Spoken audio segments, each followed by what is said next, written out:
कैसे हैं आप सब लोग। आई एम सी एस कशिश रचवानी और मेरे चैनल पे आपको C S E E T के सारे नोट्स अवेलेबल है। तो यार किस बात की देरी है, क्यों हम लोग ये सब कुछ नहीं देख रहे हैं। तो हमें ये सब कुछ देखना चाहिए क्योंकि यहाँ पे नोट्स तो अवेलेबल है ही, साथ में बहुत सारे एम सी क्यूज़ भी अवेलेबल है जिससे आप लोगों की प्रैक्टिस बहुत अच्छी होने वाली है। तो आज भी मैं कुछ एम सी क्यूज़ लाई हूँ जो कि हमारा पेपर नंबर 4 के है, लीगल एंड अदर अफेयर्स। इसका पार्ट 1 मैं ऑलरेडी डाल चुकी हूँ जिसमें मैंने 50 क्वेश्चंस करा दिए। तो आज जो मैं करवाऊँगी वो 51 से लेके 100 क्वेश्चंस तक है। तो अगर यार वो सब कुछ नहीं देखा तो आप लोग को भी पता है क्या करना है, जाके देखना है। तो स्टार्ट करते हैं हमारा नेक्स्ट क्वेश्चन, मतलब हमारे 51 वाले क्वेश्चंस। ठीक है। World ozone day is also known as dash for preservation of ozone layer.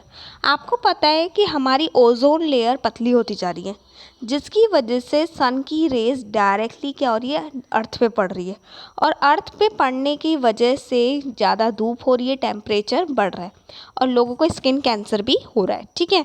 तो इसको ओजोन वर्ल्ड ओजोन डे बनाया गया है कि हमें ओजोन को जो डिप्लीशन हो रही है, जो उसमें छेद हो रहे हैं, उसको रोकना है, पॉल्यूशन रोकना है। तो इसको क्या बोला गया है, preservation of ozone. International day, world day, both A and B, या नन ऑफ दी अबव। तो चेक करते हैं। इसको बोला गया इंटरनेशनल डे। ठीक है, मतलब ये सिर्फ इंडिया के लेवल पे नहीं, ये पूरे इंटरनेशनल लेवल पे ओजोन डे मनाया जा रहा है। Next, world ozone day is on, कब आता है ओजोन डे? 15 अक्टूबर, 15 सितंबर, 16 सितंबर या 20 अक्टूबर। तो चेक करते हैं। 16 सितंबर हर साल वर्ल्ड ओजोन डे मनाया जाता है। गाइस यहाँ पे मुझे 50 क्वेश्चंस कराने हैं तो मेरी स्पीड यार थोड़ी सी तेज़ रहेगी। आप लोगों को आंसर खुद देना है और फिर पहले वीडियो को पॉज करो, आंसर दो। अगर आप लोगों को फिर देखो आंसर क्या है, आंसर सही है तो बहुत ही अच्छा, नहीं है तो रीज़न फाइंड आउट करो। और जितनी भी वीडियोस है 2-2 बार देखो यार, इससे क्या होगा, बहुत फ़ायदा होगा, ज़्यादा से ज़्यादा क्वेश्चन मिलेंगे। चलो खैर आगे चलते हैं। World ozone day complement the signing of dash on substance the deplete the ozone layer. ठीक है। तो किसके किसके ऊपर बना गया? Montreal protocol, Kyoto protocol, UNFCC and none of the above. तो चेक करते हैं। ये मॉन्ट्रियल प्रोटोकॉल के ऊपर बना गया है कि यहाँ पे हमारे यहाँ पे पहले मॉन्ट्रियल प्रोटोकॉल साइन किया गया था, उसी के ऊपर वर्ल्ड ओजोन डे बना गया है। ठीक है, चले नेक्स्ट। मॉन्ट्रियल प्रोटोकॉल कब साइन किया गया था? 1988 में, 1987 में, 1989 में या 1999 में? तो सिंपल डेट है वो आपको याद करनी पड़ेगी जो कि है 1987। Next, the theme of world ozone day 2019 was. देखो हर साल ओजोन डे मनाया जाता है लेकिन हर साल उसकी थीम अलग होती है। तो 2019 की थीम क्या थी? 32 years and cold, 32 years and healing, 35 years and cold, 35 years and healing. तो answer is 32 years and healing. कहने का मतलब 32 ईयर्स और ऐसी गर्मी चलेगी, उसके बाद नॉर्मल आ जाएगा। आप लोग देखो ज़्यादातर हम लोग सोलर प्लांट्स वगैरह लगा रहे हैं, इलेक्ट्रिसिटी वाली गाड़ीज़ यूज़ कर रहे हैं, पेट्रोल वगैरह नहीं यूज़ कर रहे। हम लोग ज़्यादातर नेचुरल चीज़ों पे अभी शिफ्ट हो रहे हैं ताकि एनवायरनमेंट थोड़ा ठंडा रहे। ठीक है, तो यही बोला है कि 32 ईयर्स लेंगे, उसके बाद नॉर्मल हो जाएगा। नेक्स्ट, ओजोन डे का एम क्या है? To decrease awareness of climate change and ozone depletion, to decrease awareness of climate change and ozone oxygen depletion, to increase awareness of climate change and ozone depletion, to increase awareness of climate change and ozone depletion. मेरे ख्याल से इसमें तो आपको answer समझ में बहुत अच्छे से ही आ गया होगा। सिंपल, टू इंक्रीज अवेयरनेस बनानी है लोगों में कि क्लाइमेट को बदलना है, हमें गर्मी को कम करना है और सर्दी को ज़्यादा डालना है और ओजोन डिप्लीशन को बचाना है। ओजोन लेयर जो हमारी ओजोन की परत जो ख़राब हो रही है, जो हमारी स्ट्रेटोस्फेयर ओजोन है, ठीक है, जो सन की यूवी रेस को रोकती है और उस यूवी रेस को धरती पे आने से बचाती है, उसको बचाना है हमें, ठीक है। वर्ल्ड ओजोन डे 2018 का क्या थीम था? 19 का तो आपने देखा 32 ईयर्स और वो था जो, ठीक है। कीप कूल और changing climate on Montreal protocol, keep dry and carry on Montreal protocol, keep cool and climate on the Montreal protocol, keep cool and carry on the Montreal protocol. तो check करते हैं। Keep cool, ठंडा रहे मौसम और उसी हिसाब से हमें काम करना है, दैट इज मॉन्ट्रियल प्रोटोकॉल, ठीक है। द स्वच्छता ही सेवा 2019, स्वच्छ भारत चल रहा है ना, इसकी 2019 की थीम क्या थी? देखो हर साल थीम चेंज होती है। 2019 की क्या थी? Plant waste awareness and management, plant energy awareness and management, plant waste awareness and management, plastic waste and awareness और management, plastic energy awareness and management. तो इसका आंसर है plastic waste awareness and management. और आप लोगों को भी पता होगा कि सिंगल यूज़ प्लास्टिक भी बैन हो गया है, तो वो इसीलिए स्वच्छता ही सेवा है। स्वच्छता Hi Seva 2019 campaign was organise कब हुआ था? From September 12 till October 2, 2019, from September 11 till October 2, 2019, from September 12 till October 2, 2020, from September 11 to till October 2, 2020। तो हमारा आंसर है, वैसे भी देखो ऊपर ही क्वेश्चन में ही आंसर है कि उन्होंने बोला है 2019 की क्या थीम थी। तो फ्रॉम सेप्टेम्बर 11 से स्टार्ट हुआ था टिल अक्टूबर 2019 हुआ था, गांधी जी के बर्थडे पे हुआ था और इसी दिन ये बोला गया था कि सिंगल यूज़ प्लास्टिक को बैन किया जाए। Swachhata Hi Seva 2019 campaign launch was jointly organised by, किसने करवाया था? Animal husbandry and dairy, drinking water and sanitation department of central government, state government of Uttar Pradesh या ऑल ऑफ दी अबव। तो चेक करते हैं। ऑल ऑफ दी अबव, ये सभी थे और ये सब लोगों ने मिलके ही ऑर्गेनाइज किया था। Next, India has imposed a national wide ban on single use plastic. देखो वही क्वेश्चन आ गया। अक्टूबर 2, 2019, नवंबर 16, 2020, अक्टूबर 2, 2020 या नवंबर 16, 2019। तो चेक करते हैं। अक्टूबर 2, 2019। अब कैसे याद रखना है? देखो स्वच्छ भारत मिशन भी इससे एक हफ्ते पहले ही चल रहा था और जिस दिन ख़त्म हुआ है वो फैसला लिया गया था कि 2019 में सिंगल यूज़ प्लास्टिक बैन करेंगे, ठीक है। Next, as per the National Geographic only dash of the plastic item are recyclable, मतलब कितने परसेंट प्लास्टिक जो है रिसाइक्लेबल होती है, बाकी सब तो वेस्ट जाती है और आपको पता है इतने हज़ारों साल तक वो गलती भी नहीं है धरती में, ठीक है। तो 7%, 8%, 9% या 10%। तो चेक करते हैं। Answer is 9%। The UN environment head, United Nation organization का जो एनवायरनमेंट हेड कौन है? Eric Solheim, Prakash Javadekar, CK Mishra या नन ऑफ दी अबव। तो चेक करते हैं। एरिक सोलिहम है, ठीक है। तो ये सिर्फ सिंपल लर्न करने का, आपको लर्न करना ही पड़ेगा। Next, national green tribunal formed a committee to examine the allegation of illegal sand mining in, मतलब जो इलीगली सैंड की काम हो रहा है, ठीक है, उसको चेक करने के लिए कहाँ पे मतलब नेशनल ट्रिब्यूनल ने बनाई थी कमेटी? यमुना रिवर में हो रहा था ये काम, गंगा रिवर में हो रहा था, बोथ ऑफ दी अबव या नन ऑफ दी अबव। ठीक है, तो यमुना रिवर में हो रहा था। Next, basic country are Bhutan, South Africa, India and China.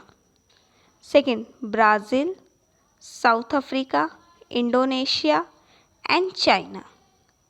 Brazil, South Africa, India and China, या फिर नन ऑफ दी अबव। तो चेक करते हैं। तो ये बेसिक का फुल फॉर्म है, याद कर लेना। बेसिक कंट्रीज़ कौन थी, इन सब ने मिलके कुछ पॉलिसीज़ बनाई थी, that is Brazil, South Africa, India, China. ठीक है, बी ए से होता है ब्राज़ील, एस से हो गया साउथ अफ्रीका, आई से इंडिया और सी से China. Full form of MNRE, ministry of national and renewable energy, ministry of new and renewable energy, ministry of new and renewable environment, या नन ऑफ दी अबव। देखते ही आप लोगों को पता चल रहा हो कौन सा सही है। तो ministry of new and renewable energy. Next, full form of ASSOCHAM, associated chamber of commerce of India, associated chamber of commerce और industry of India, arm chamber of commerce and industry of India, associated chamber of commerce and industry in India. तो check करते हैं।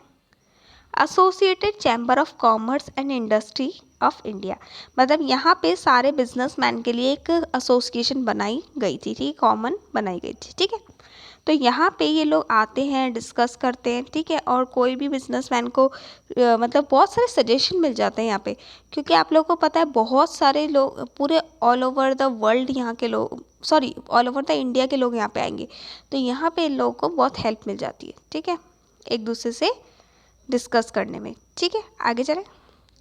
Full form of EY, arrest and young, earn and young, arrest and youth. ठीक है, none of the above. तो check करते हैं। Arrest and young is the full form, और simple इसको लर्न कर लो, क्योंकि आप लोग को हर चीज़ में डीप में जाने की ज़रूरत नहीं है। Full form of RPM, sorry, review plan and monitoring, review planning and monitoring, review planning and management, renew planning and monitoring. तो answer is review planning and monitoring. Full form of, मतलब कोई भी प्लानिंग की उसको फिर monitoring करना है ना।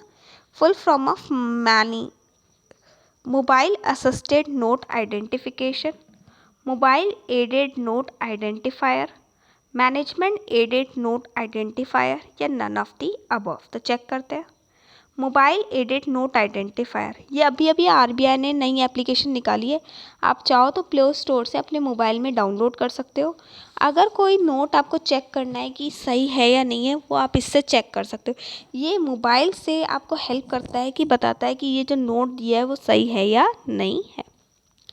Next, example of substantial financing, मतलब इससे क्या होगा, आप लोग डुप्लीकेट नोट्स भी इजीली पता कर सकते हो। Next, example of substantial financing, city is given free of cost और heavy discount। किस पे, मतलब जो बड़ी बड़ी सिटीज़ है वो किस पे सब्सटेंशियल फाइनेंसिंग कर रही है, हॉस्पिटल्स पे, सॉरी एजुकेशनल इंस्टीट्यूशंस पे, रिलेटिव्स पे, या both A and B। Check करते हैं।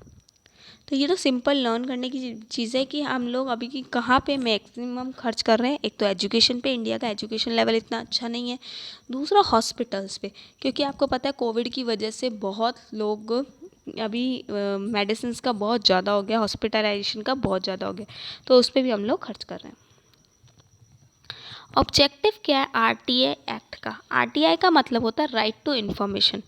अगर आपको किसी भी गवर्नमेंट ऑफिसर से या गवर्नमेंट डिपार्टमेंट से कोई इन्फॉर्मेशन चाहिए, आप RTI फाइल कर सकते हो। राइट टू इन्फॉर्मेशन जो है उसका एक फॉर्म आता है, वो फाइल कर दो, वो आपको क्या दे देगा, इन्फॉर्मेशन दे देगा। तो इसका मेन ऑब्जेक्टिव क्या है? ताकि ट्रांसपेरेंसी इन पब्लिक डीलिंग में, probability of in public life, both A and B, या नन ऑफ दी अबव। तो चेक करते हैं। देखो दोनों ही है, क्योंकि देखो अगर पब्लिक गवर्नमेंट कोई काम कर रही है तो पब्लिक को उस चीज़ के बारे में जानना है, क्योंकि गवर्नमेंट वो इन्फॉर्मेशन आपको कभी नहीं देगी जो कि प्राइवेट हो, लाइक किसी पर्सनल इंडिविजुअल की हो या कोई बड़े बड़े बिजनेसमैन की हो जो कि प्राइवेटली काम कर रहे हैं, उनकी नहीं देगी इन्फॉर्मेशन, ना ही आप उनसे मांग सकते हो। गवर्नमेंट अपनी इन्फॉर्मेशन देती है तो ताकि ट्रांसपेरेंसी बनी रहे, मतलब पब्लिक को सब कुछ पता है। प्रोबेबिलिटी इन पब्लिक लाइफ, और पब्लिक की लाइफ में मतलब उनको पता रहना चाहिए कि ये काम हो रहा है, ठीक है, तो वो नहीं है। सब्सटेंशियल फाइनेंसिंग, किसी भी कंपनी में आप किसी या कहीं पे भी फाइनेंस कर रहे हो सब्सटेंशियली, वो कैसे करोगे? डायरेक्टली करोगे, इनडायरेक्ट करोगे। इनडायरेक्ट का मतलब होता है आपने ना करके आपकी वाइफ से करवा दिया या आपके बेटे से करा दिया, ठीक है। बोथ ए एंड बी या नन ऑफ दी अबव। बहुत इजी सा क्वेश्चन है, आई थिंक आप लोग को आंसर पता ही हो गया होगा। तो दोनों ही हो सकता है, आप खुद डायरेक्टली इन्वेस्ट करो या आपके घर वाले करें, ठीक है, तो वो हो जाएगा सब्सटेंशियल फाइनेंस में आ जाएगा, ठीक है। चले आगे। मानी was launch by RBI governor Shaktikanta Das on March 1st 2020, October 1st 2020, January 1st 2020, November 1st 2020। तो चेक करते हैं। तो जनवरी 1st 2020 में याद रख लेना कि पहले ही साल के पहले दिन ही इन लोगों ने लॉन्च कर दिया था। Dash mobile app help to identify visually challenging identifying the denomination of currency notes. Currency notes को चेक करने में क्या होता है?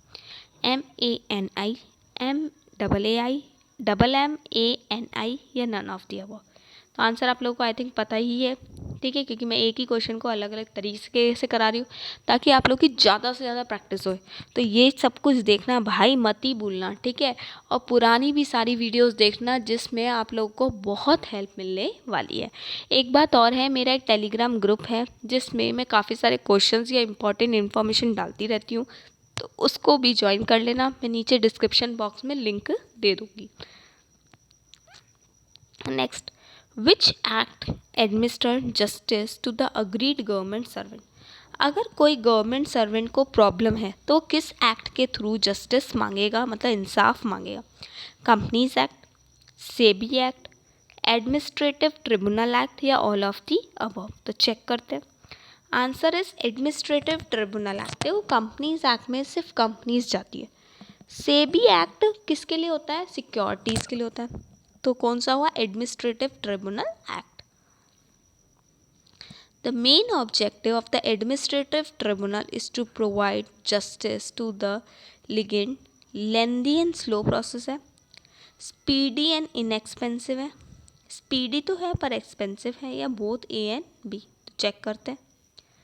स्पीडी मतलब जल्दी जल्दी ख़त्म होता है, और इनएक्सपेंसिव मतलब महंगा भी नहीं है, ठीक है, और गवर्नमेंट सर्वेंट इजीली इसको अफोर्ड कर सकता है।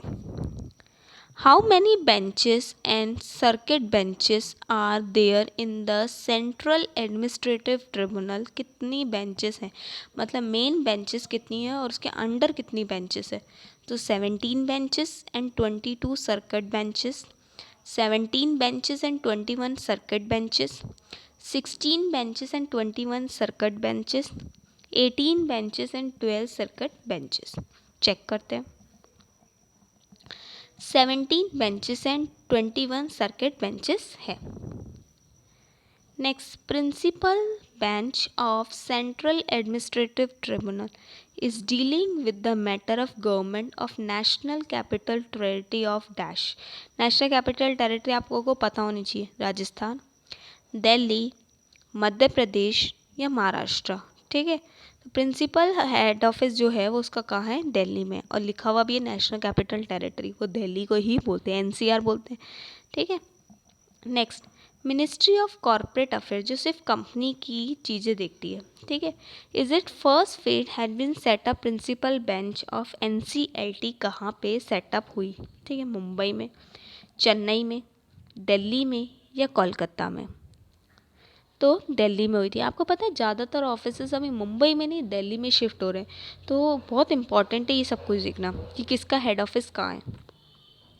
Benches of NCLT headed by whom, कौन मतलब किसके अंडर में होती है? ठीक है, president, judicial member, technical member या चीफ जस्टिस? तो देखते हैं किसके अंदर में होती है, प्रेसिडेंट के अंदर में होती है। तो सोचो कितनी पावर होगी इन बेंचेस में, ठीक है। मतलब इनके जो जजेस हैं वो खुद प्रेसिडेंट के अंडर में है, तो फिर वो क्या होगा, प्रेसिडेंट हेड कर रहा है उनको, तो फिर सोचो कितनी पावर होगी। NCLAT is also a appellate tribunal, मतलब कई जो पर्सन NCLT से, नेशनल कंपनी लॉ ट्रिब्यूनल से परेशान हो जाते हैं तो वो NCLAT में चल जाते हैं, national company law appellate tribunal में चल जाते हैं for hearing appeal against the order of NCLT। यही बात मैंने आपको बताई। Under section dash of insolvency and bankruptcy, कौन से सेक्शन में ये बात बोली गई है? Section 60, section 61, section 63, section 65। Simple आपको सेक्शन लर्न करना है 61, ठीक है। वैसे भी आपको पता होगा कोर्ट में कोई भी केस लड़ने हम लोग जाते हैं तो 60 डेज़ में जाते हैं। तो अगर आप लोग खुश नहीं हो और आपको अपील लगानी है तो 61 में लगा देना। ऐसे करके आप लोग याद कर सकते हो ट्रिक से। There are dash technical member appointed at NCLT 5, 7, 9, 11। कुछ टेक्निकल मेंबर्स भी होने चाहिए क्योंकि ये लोग जो केसेस सॉल्व करते हैं वो कंपनी के केसेस होते हैं और कंपनी में कुछ टेक्निकल मेंबर्स होते, मतलब कुछ टेक्निकल केसेस हो सकते हैं, लाइक किसी मशीनरी का केस हो, कुछ भी हो सकता है। तो इसके लिए हमें यहाँ पे टेक्निकल मेंबर्स रखने पड़ते हैं। तो कितने रखें? 9 रखने चाहिए, ठीक है। Next, which is the only recognized professional body in India to develop and regulate the profession of company secretary of India। अब आप CS कर रहे हो तो आपको तो पता ही होना चाहिए कौन सी होनी चाहिए, ICSI, ICAI, ICWA या नन ऑफ द अबव। तो चेक करते हैं। ICSI, आई थिंक ये तो आपको 100% पता ही होगा, वरना आपका CS करना ही बेकार है। चलो, the dash will be the country first solar mission, ठीक है। मैंने बताया था कि सोलर मिशन चल रहे हैं, तो कौन सा पहला है? Aditya L5 mission, Aditya L1 mission, Aditya L1 L3 mission या ऑल ऑफ दी अबव। तो चेक करते हैं। आदित्य L1 मिशन, अब देखो वो बोल ही रहा है फर्स्ट सोलर मिशन है, ठीक है, कि हमें यहाँ पे गर्मी लानी है, ठीक है, और गर्मी को हटाना है और ठंड लानी है, ओजोन को बचाना है। तो पहला मिशन है तो आदित्य L1 मिशन होना चाहिए।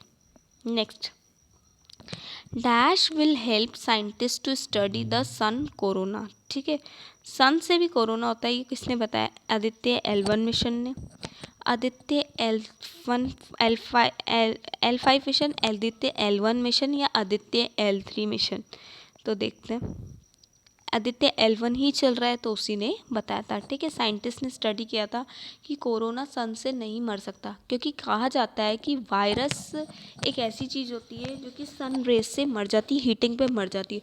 लेकिन कोरोना वायरस एक ऐसा वायरस है जो 60 डिग्री तक भी सन की रेस मतलब झेल सकता है, और 60 डिग्री होता ही नहीं है, ठीक है। तो वो झेल सकता है, तो इसका मतलब कोरोना सन से भी कम नहीं हो रहा था। Number of high court have control over more than one state. देखो आपको पता है हर स्टेट में एक हाई कोर्ट होता है, लेकिन कुछ कुछ ऐसी स्टेट्स हैं जिसमें एक से ज़्यादा हाई कोर्ट भी हैं। तो ऐसी कितनी स्टेट्स हैं? 2, 3, 4 या 7।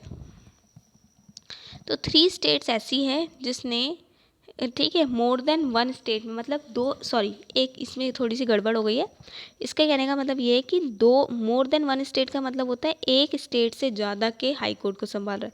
जैसे कि राजस्थान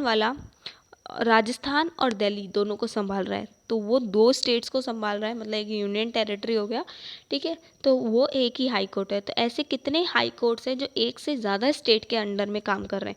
तो वो क्या है, कितने हैं? 3। चलें,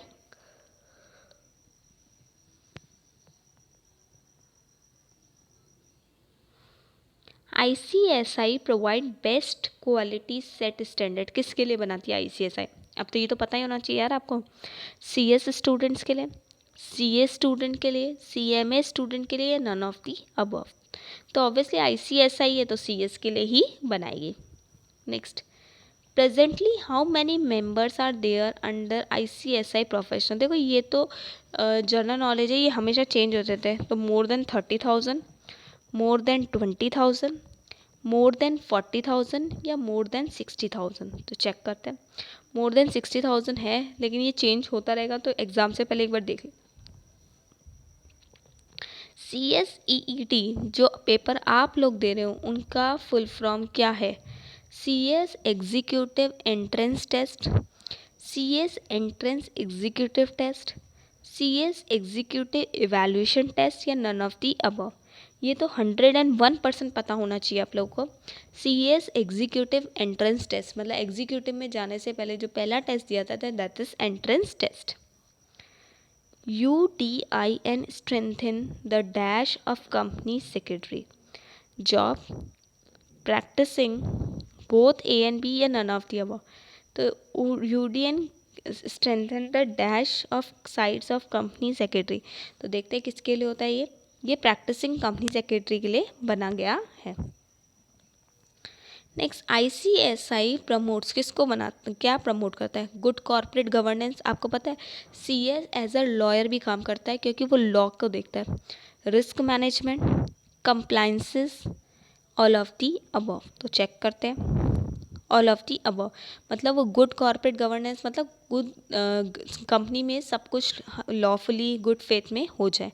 रिस्क मैनेज भी करता है। कंप्लाइंसेस मतलब सारे लॉ के कंप्लाइंसेस फुलफिल कर रहा है। तो all of the above is the correct answer.